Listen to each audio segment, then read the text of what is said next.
Alright mate, how you doing? Welcome back to another video. It's the special one. It's the Premier League predictions, okay? Who am I going to have to win the league? To get in the top 4, to get into Europe, to go down. I'll give you an early spoiler alert. I don't have all 3 promoted teams to go back down, which is a bit of a cop-out. I've done it in the past. Some people do it. I haven't done it this time. I also have a team in the top 4 that hasn't finished in the top 4 for a while. Who's that going to be? You're going to find out soon. But before we get into all that good stuff, a word to this video's sponsors. This video is brought to you by the number 6. Not just any 6, a Super 6. Yes, I'm sure you're familiar with Sky Sports Super 6. They've actually sponsored us in the past. IMO Live back in the day. Who remembers that? We worked with the Super 6 guys then. We loved it. And we're back. As you know, the number 6 is close to my heart. It's my favourite number. Bobby Moore, etc. But I also like it because it's just very super. And it doesn't get much more super than Super 6. Did you know, just by predicting 6 scores correct, you can win £1 million? Yes, £1 million. You know how much it costs to enter? Nothing. Nada. Zilch. Zero. What you doing with your life? Get involved in Super 6. We're in a predictions video right now. You and me, we're inside one, okay? You probably fancy yourself, if you're watching this, as a bit of a predictor. I know you guys in the comments certainly don't fancy me. Not in that way, but you know what I mean. In the comments, you're always saying, I'm a mug for doing this, doing that, doing the other. You're probably going to do it this video as well. Well, put your money, actually no money's needed. Put no money where your mouth is and see if you can win £1 million. Do it. I've made my own league that you guys can join. It's called Spencer FC's League of Legends. There's a link in the description. You can click that, join it, get involved. As an extra little incentive for you guys, this weekend and this weekend only, the opening weekend of the Premier League season, if you beat my score, there's a chance you can win a Premier League kit of your choice, okay? Everyone that beats my score, I'll put them into a randomizer. I'll choose one of you to win it. But remember, if you predict all 6 results correct, you win £1 million. Why wouldn't you do it? Like, why wouldn't you? And just imagine if someone that wins it comes from this video, comes from our league. How cool would that be? Right, that's my sales pitch over, but this doesn't need a sales pitch. It's a no-brainer. Big thanks to Super 6 for sponsoring the video. Get involved, link in the description, join my league. Anyway, on with the predictions. Okay, as always, we're going to start off at the bottom, the relegation teams. Who have I got in there? Well, I've already told you I haven't got all 3 promoted teams. I have got 2 of them, though. Starting off with Bournemouth. I think they're going to finish bottom. Sorry. It's a very different kettle of fish. The Championship to the Prem, a big step up. If it was a ladder, it wouldn't be like 1 step on the ladder. There'd be like 3 steps, and you have to jump up. It would be an unsafe ladder. That's what the Premier League is. If you're climbing up the ladder, there's always a big chance you're going to fall back down it. It's like a ladder where you really want to stay at the top of the ladder. You never want to come down. Am I using the ladder analogy too much? Maybe. But Bournemouth, sorry, I've got you going down. And I've also got Fulham returning from whence they came, like the Balrog in the Bridge of Khazad-dûm. Let me know in the comments if you know what I'm talking about. Fulham, full ham. Oh, are they full of ham? Maybe they've had too much ham. Maybe that's the problem. They have made a few additions, sure, but I'm not feeling it. I'm not feeling Fulham. Obviously, Mitrovic scoring silly amount of goals in the Championship, but in the past, he's never made that step up. He's never done it in the Prem. And you know what this means, guys, don't you? If I've named those 2, that means the other promoted team, I haven't got to go down, which means Nottingham Forest aren't going down. We'll wait to see where I've got them finishing, but hello, Forest fans, what are you thinking? You liking this? But I do have to pick someone to go down, and it pains me to say, because I like them. I like them as a club in many ways, but it pains me to say it's Leeds. Yes, the only city made up of LSD and 2 E's. Why? Why, I hear you ask? Rafinha, gone. Calvin Phillips, gone. Need I say more? The Red Bull machine is purring in the background now. They're buying all the guys from Salzburg and Leipzig. I'm pretty sure they've bought a Red Bull F1 driver, a couple of skateboarders in there. I'm pretty sure Patrick Bamford's doing the Red Bull Air Race. But is this Red Bull's little foray into the Premier League? Red Bull Leeds? It's got a nice ring to it. But the answer currently to that question is no.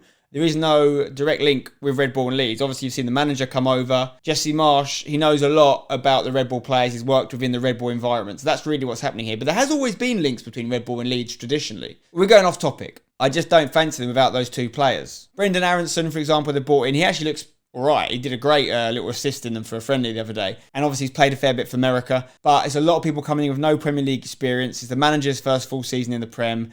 To lose Phillips and Rafinha and not replace them with proven quality concerns me for Leeds. So, listen, I could be wrong. A little bit of me hopes I'm wrong. But Leeds, I've got you going down. What do you think in the comments? Next up, I'm going with Wolves. Wolverhampton Wanderers to just escape relegation. I'm not getting good vibes from Wolves right now. Okay, they've held on to Ruben Neves. That's an achievement. And this is one of those predictions that could be a fair way off, but I'm looking at the league table. I know Wolves did all right at one point, actually, last year. They looked like they were going to finish sort of maybe in European spots, like 6th, 7th. They dropped down a bit towards the end, but you've got to throw a little bit of an X factor in every season. And I feel like Wolves are going to maybe not do so well this year. Let's see. Next up, Brentford. Now, I was thinking about putting Brentford to go down. Second season syndrome and all that. But I'm hearing rumours, and as I'm recording this video, this transfer hasn't been done, but they could be getting Damsgaard, who's a Danish player that I really like.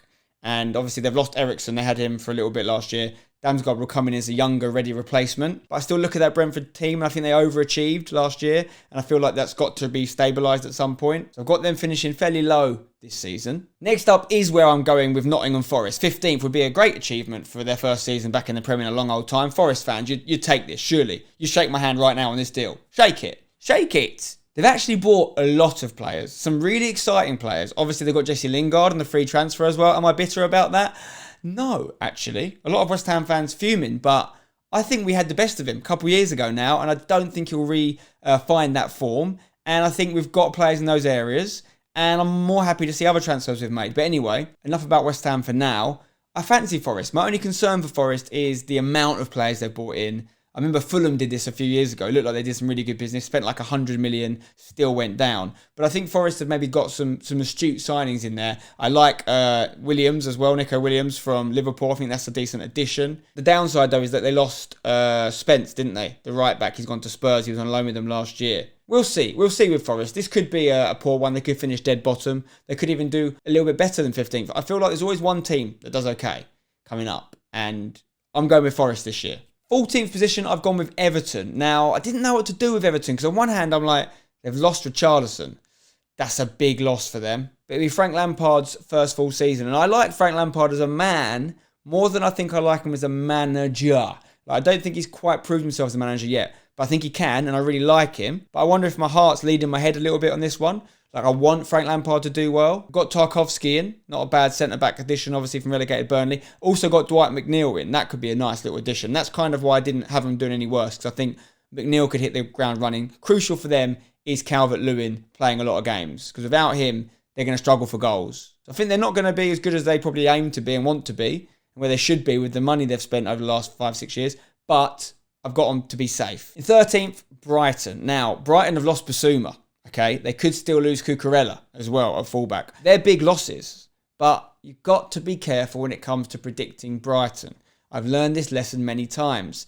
One day they will go down, but I don't want that blood on my hands. Okay, I'd rather get it wrong, them go down and me be safe, because they always have a way of surprising you, Brighton. They do the unexpected. Graham Potter, he's a wizard like Harry. So I'm not backing him to go down. I'm backing him to have a stable position, staying in the Prem, 13th for the Seagulls. 12th, Southampton. I'll be honest, this is a gamble. Southampton, what way could they go? They could get worse, they could get better. They have brought a few names in. I'm going to go with the Alpine Klopp on this one. I'm going to give him 12th.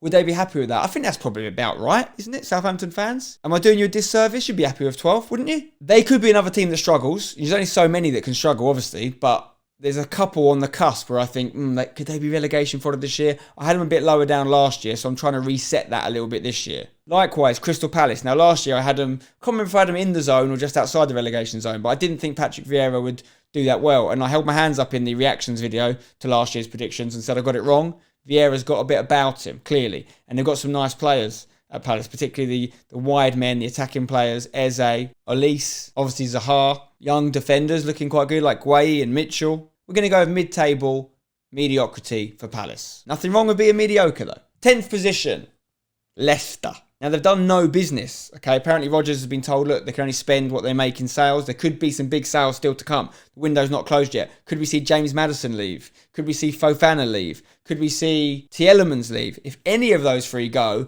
I'd put them lower than 10th. If two of those three go, I'd have them significantly lower than 10th. If all three go, they could be back in the Championship. Rodgers could be an early sacking. I don't know. Thing is, they can't sack him if they sell all their players and don't replace them. It's not his fault. They need to hold on to those players. They haven't lost anyone crucial yet, but the rumours are that could be around the corner. So I'm playing it safe, sticking them in the middle. Next up is my boys, West Ham in 9th. Now, transfer-wise, yes, we bought our new centre-back. He's got injured already. Bought Scamacca, the Italian striker. Will he start over Antonio? At this point, I don't know. Will they play them both? Potentially. We've still got Declan Rice. That's huge. We've still got Jared Bowen. That's huge. We haven't lost anyone I'm particularly concerned about yet. Could we have done a bit more business? Always. We never do enough, especially with the Europa Conference League campaign. You know, that's arguably tougher than the Europa League, not in terms of opposition, but in terms of journeys. You're going to these really random little spots in Europe.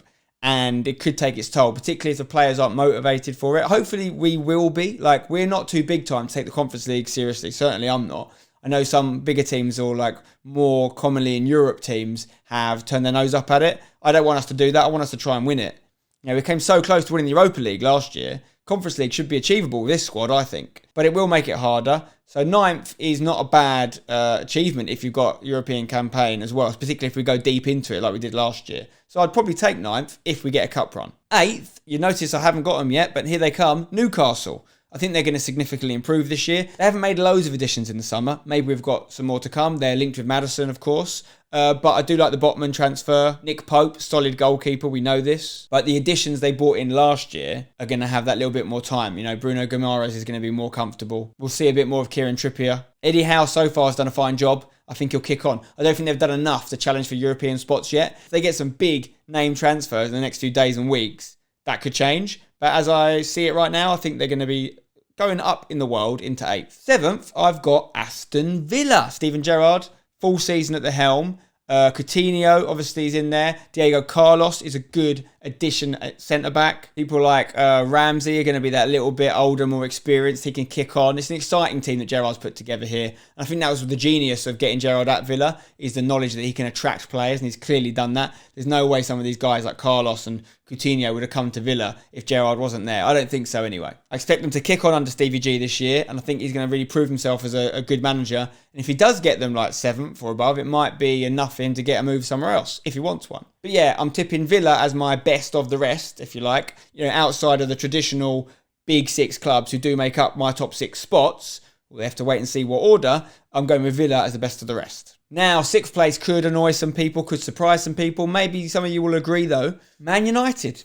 New manager. Do I back Ten Hag? Do I think he's decent? I think he will be. I think if he gets given time, he'll turn them into a good side again, and he will get them a lot higher than 6th. This year, though, I haven't seen enough additions-wise. There's a Ronaldo question mark. They haven't got an out-and-out goal scorer to replace him if he goes. They still haven't sorted the centre-mid spot out for me. In fact, they're actually weaker in there because they've lost Pogba, they've lost Matic. So it's really just Fred and McTominay. We're talking about holding midfielders. Yes, Christian Eriksen's come in. That's going to be great. But now they've got Eriksen, Van der Beek and Bruno Fernandes. All very similar players. Still feels a little bit off balance. Yes, I know they've got Martinez at the centre-back as well. And I know they need to offload a lot of players. Maybe that's what they're waiting for before they bring more in. But I would expect and hope to see them bring in at least a centre-mid and maybe a striker in anticipation for Ronaldo's exit before the window closes if they want to improve on 6th. So who's the other big 6 club that I've got outside of the Champions League? This one's slightly controversial and it could be miles off, but I'm going off what I've seen on pre-season. I'm going off what the manager's been saying, and I'm going off a kind of mass exodus they've gone through in the summer. I'm going Chelsea. Yes, I know they brought in Koulibaly and they're still trying to bring in more defenders as well. Cucurella is someone that could go there, could go City, could stay at Brighton. But they've lost Christensen and Rudiger. Obviously, they're bringing in Raheem Sterling. That's a great addition. He's going to be amazing for them, I think. But I'm still trying to work out exactly what their attack's going to look like. There's still talk of Werner leaving. They haven't got loads of depth up there. You've got Havertz, obviously. Lukaku's gone on loan out to Inter Milan. I'm interested to see how much game time Conor Gallagher gets this year. I'd like to see him play, although I don't know if he will. With Reece James and Chilwell fit and playing week in, week out, they're always going to create chances. But I had to put someone 5th, and there was other teams that I wanted to stick in the top 4 this year,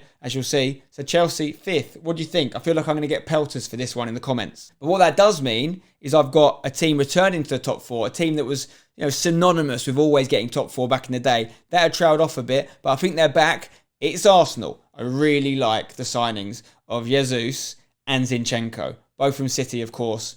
Zinchenko was probably underappreciated at Man City. A ridiculous win rate there. Versatile. Yes, they used him at left-back mostly, but Ukraine usually use him at centre-mid, and that's exactly what Arsenal needed, because say Tierney is fit, which he isn't a lot, and playing, they can stick Zinchenko in the centre-mid. He'll still improve their midfield, I think, but he can also be a regular at left-back. Really good buy, and Jesus is going to score goals. He scored goals at City. He's going to score goals at Arsenal. He scored loads in pre-season already. Really like this signing, and I think with the likes of Ødegaard, who's been made captain now, of course, you know, Smith Rowe, Martinelli, Saka, all a year older, more experience. And also don't discount the Saliba return. Is this his year? You know, he's actually going to challenge the White and Gabriel centre-back partnership, I think. By all accounts, Saliba could be a game changer. They needed that extra bit of depth at centre-back.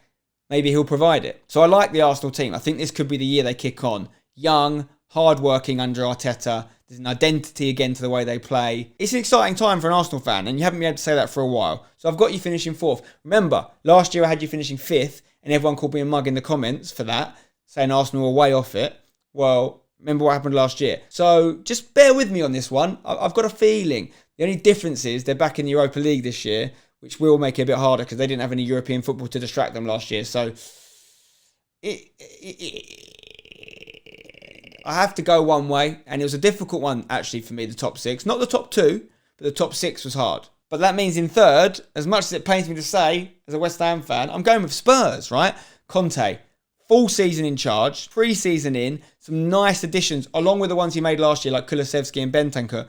He's brought in Perisic, who's not young, but he's going to add that real quality to the defence in a wing-back situation, I think. Bissouma from Brighton is a lovely little addition. Richarlison from Everton, those last two particularly, Premier League experience, know exactly what they're doing. Bergwijn's gone out the door to Ajax. He's the only player you can say they've lost that is was regularly playing. He wasn't even really a starter. Richarlison's an improvement on him for sure. So the Spurs team could be interesting this year. And let's be honest, Kane and Son have been two of the best attackers in the Premier League for the last 4 or 5 years. I think he's slowly building a team around them that's close to, not quite, but close to their quality. And if they continue to score the amount of goals they do between them and the defence sorts itself out, they could be a force. I don't think they're going to challenge the top 2 spots, but I think they're going to be the next best team. Let's see. So the question is, who have I got winning the league? Who have I got finishing second? Is that familiar too? They've been the top 2 in the league for some time now. Can City make it 3 Premier Leagues in a row? It's only been done twice in the Premier League era, both times by Manchester United. City have won the last 2.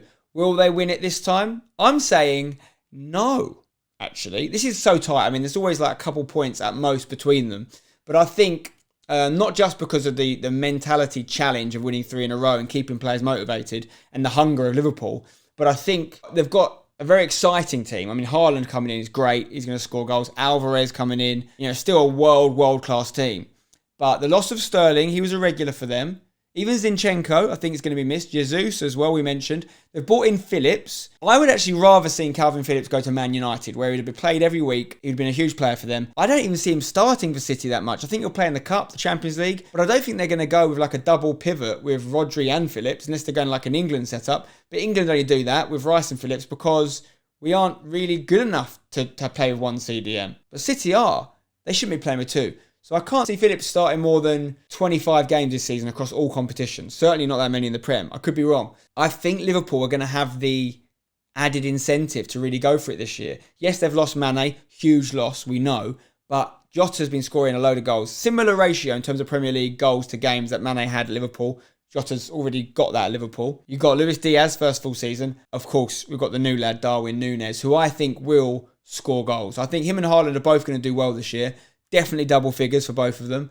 Could be even 20 for both of them. But I think Haaland's going to have a bit more adjustment to do than he anticipates. I think he's bullied players in other leagues, and I think he will bully players in the Premier League, but not as easily. Whereas Núñez, this could be wrong, of course, but if he plays regularly, if they start him from minute 1, I think he'll score fairly quickly. I do think Firmino will become a bit more of a bit part player, and we'll see a Núñez, Salah, Jota or Diaz combo. That's what I expect. But it's going to be another fascinating Premier League season. I am going to go with Liverpool, though, to win the league. City to finish second. What do you think, guys? Is this going to be one of my best ever prediction years or one of my worst? Let me know in the comments below. Feel free to add your Premier League predictions down there as well. But whatever you do, do not forget to sign up to my Super 6 League. The link is in the description. £1 million. Just imagine, a couple of weeks from now, you've got £1 million. And it's all thanks to you watching this video and taking a part in a league that costs nothing to enter. You got to do it. For you, for your family, for your children's children. So get involved in the league. Big thanks to Super 6 for sponsoring this video. Drop a like on the video if you enjoyed it. Subscribe for more. Until next time, I'll see you when you're older. Don't go changing.